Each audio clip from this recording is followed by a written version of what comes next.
Hi guys and welcome to Fandom Newbie. My name is Shruti and today I'm going to be doing kind of like a rant video. So a few days ago I put up a poll on my community tab asking you if you guys would like to see a rant video where I talk about some of the problems that I have seen within the Booktube community as well as just like the culture of reading in India, and a lot of you said that you would want to see this video, so this is that video. Before I start this video, I do want to make like two disclaimers. The first thing is that honestly, like the vast majority of this bookish community and just like the vast majority of the Booktube community is very, very positive. I feel like it's one of the most supportive communities that I have seen on YouTube, and a lot of booktubers support each other, they cheer each other up, and I just feel like it is like overwhelmingly it is a very, very supportive community. These are just some issues that I have faced or that I have seen within a largely positive community. So like these things shouldn't take away from just how amazingly good and energetic and positive this community is. The second thing that I want to say is also that I know that there are bigger problems in the world. There's the pandemic, and I also know that I am a privileged person. I come from a place of privilege, and that these issues that I'm mentioning are first world problems. They might be petty compared to other issues happening in the world, but it's just something that I want to talk about, and a lot of you said that you would like to see this video, so that is why I am making it. Okay, with that said, let's jump into the video. Now, one of the biggest issues that I feel exist within like the bookish community in India is just how little importance reading is given in life in general. I seriously feel like from the early stages of like people bringing up their children to even the education system to college to just like throughout the development of a person in India, reading is just given zero importance, and that is just so wrong. The other thing that like I feel is that parents, family members, everyone also just like they just feel that reading fiction books is useless.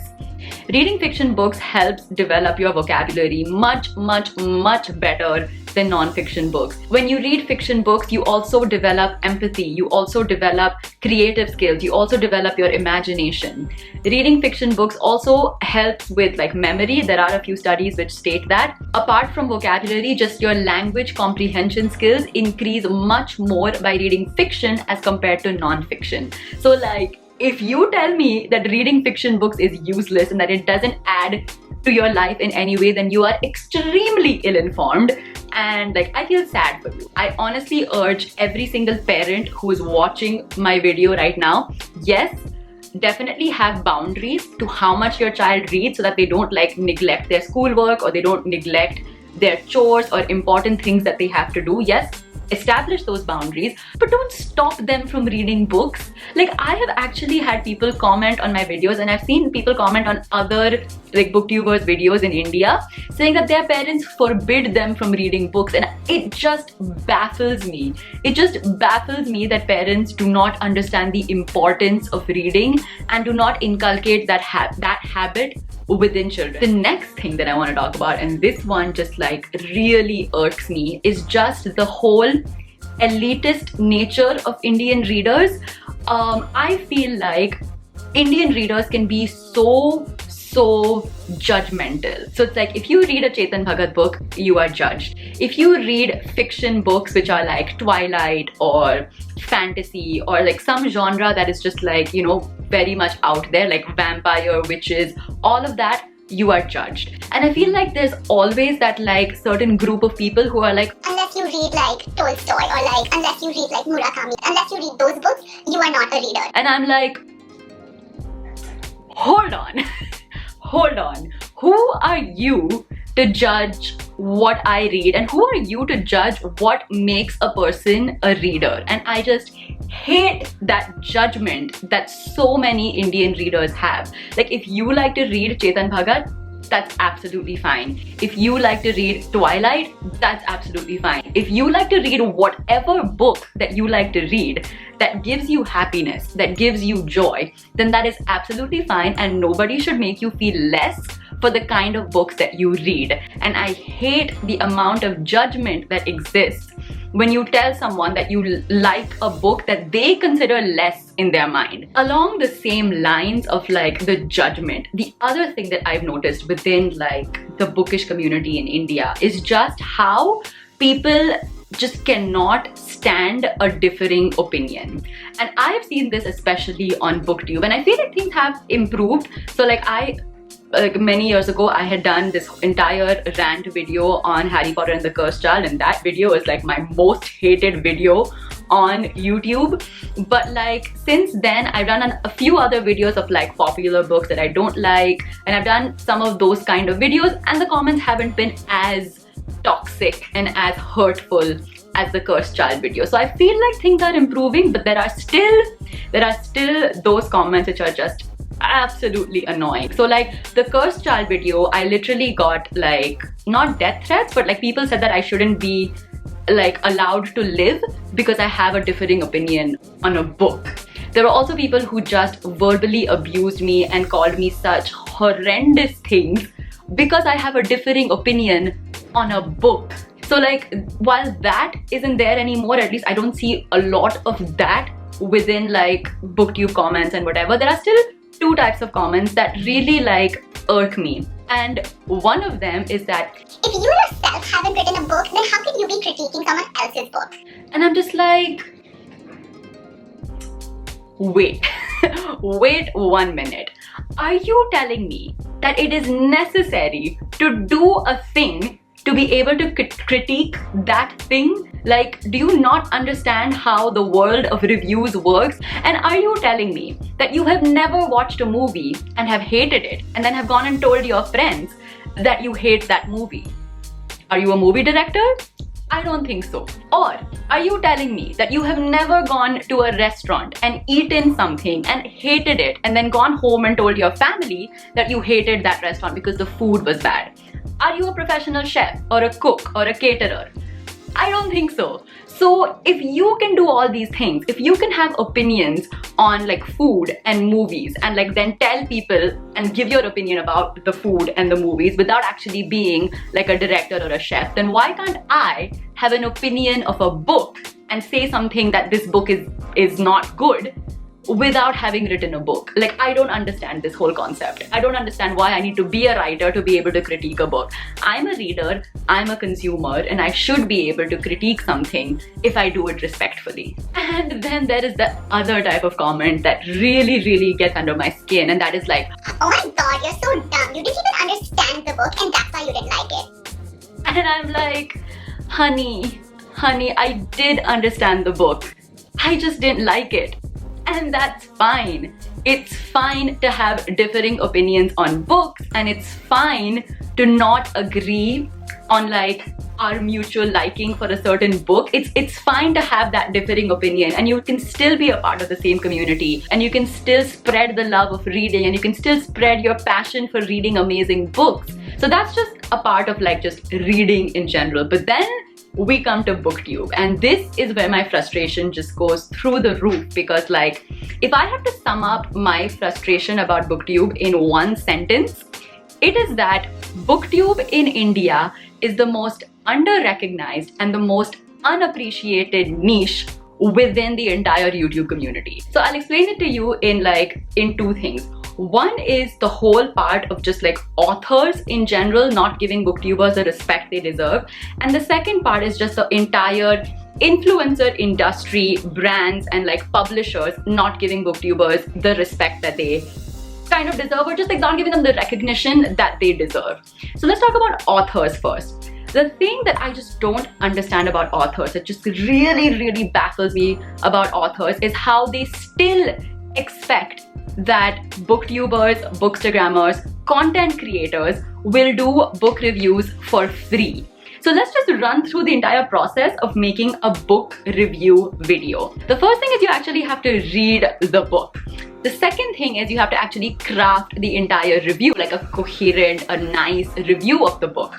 The third thing you have to do is you have to film the video, like what I'm doing right now, right? You have to film the video, you have to sit, use the equipment that you have bought to film the video. The fourth thing that you have to do is you have to edit the video, again with software that you have bought and you have paid for, so you have to do that.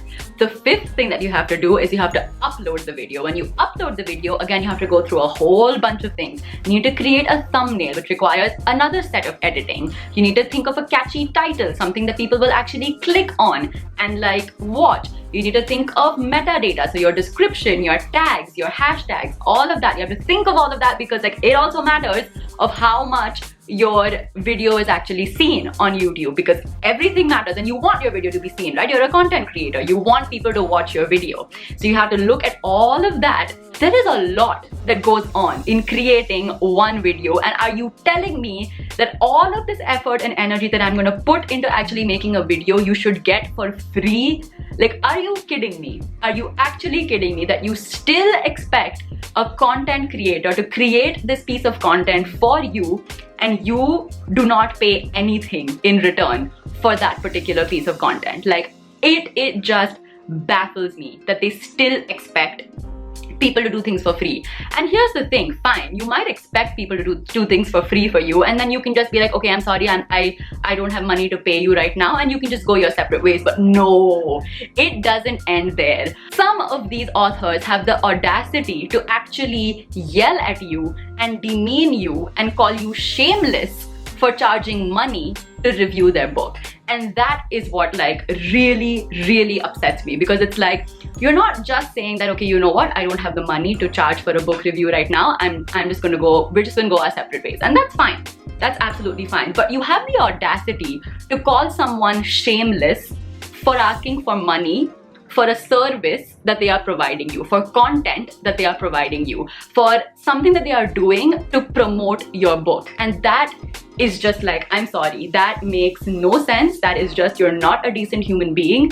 You're just absolutely horrible. I'm sorry, that just like, it really bothers me. And from there, I want to talk about the entire influencer world and the entire world of brands and major publishers and major authors. And this is where I think it gets like a little bit tricky.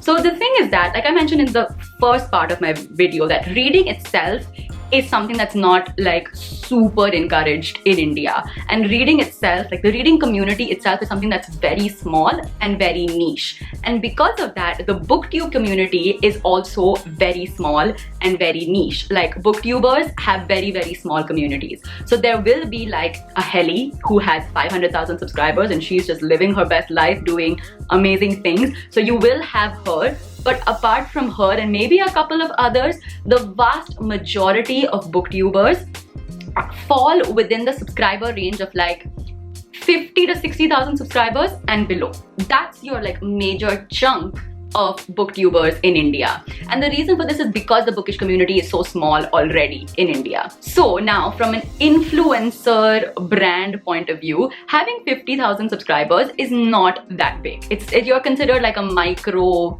influencer, where just like you're not in the eyes of a whole bunch of brands and like big publishers or like big authors. And that's where I feel like what these influencer companies and whoever they are, what they don't understand is nuance. That yes, you might have 50,000 subscribers, but those 50,000 subscribers just love books. They are passionate about books. They are your perfect target audience. They are the people who are going to buy your books, who are going to spend money to promote your books. They themselves are going to like spread the word of your books through word of mouth, and they want new book recommendations. They want to buy your books. So those 50,000 people love books. Whereas what these influencer companies and whoever these brands are, what they do is they go to the big influencers in India who also happen to read books. So like they'll go to a Mostly Sane or a Beer Biceps or whoever who also read books, because of course they have millions and millions of people. And I can understand that, like that's like from their point of view of thinking, I can understand why they would go to someone who has 1 million followers. But like you're completely ignoring an entire community on YouTube that is dedicated to loving books, and you completely ignore them, you completely alienate them, and you go to people who, yes, while they do talk about reading, that's not their core. So it's like, what I'm trying to say is that what these influencers and big brands and big authors have to realize is that yes, you can maybe spend money on a huge influencer, but also start engaging the Booktube community. Like, we are here preaching books and like talking about books constantly every single day on YouTube, on Instagram, and like you just act like we don't exist. I mean, whatever we're doing is not worth your time, and I feel like that is disrespectful because we are out here really preaching reading and books to a whole bunch of people. So I just wish that along with the big influencers who also maybe deserve, like, you know, offering that platform for books and whatever, that's great, let them do that, but don't ignore us. Like, don't ignore the amazing Booktube community and all the creators who have 30, 40, 50,000 subscribers and who have like tens of thousands of followers on Instagram, because I feel like we can also provide you a great platform to promote your stuff. So yeah, that was my little rant about what I feel is wrong with the entire bookish world, Booktube community, reading in general in India. I might be wrong about a few things, I don't know. Let's continue the discussion down in the comments. Let me know what you guys think, what your experiences have been in this entire reading world. I would love to know your thoughts, and I would love for this to be a discussion where we just talk things out. We could have differing opinions. Again, that's okay. We could disagree on a few things, and that's completely fine. Let's just educate ourselves more about whatever issues there are, and let's try to have a discussion down in the comments. And of course, if you like videos like these about books, reading, and just like geeky things in general, then do subscribe to my channel for more videos like this. I'll see you guys next time. Bye.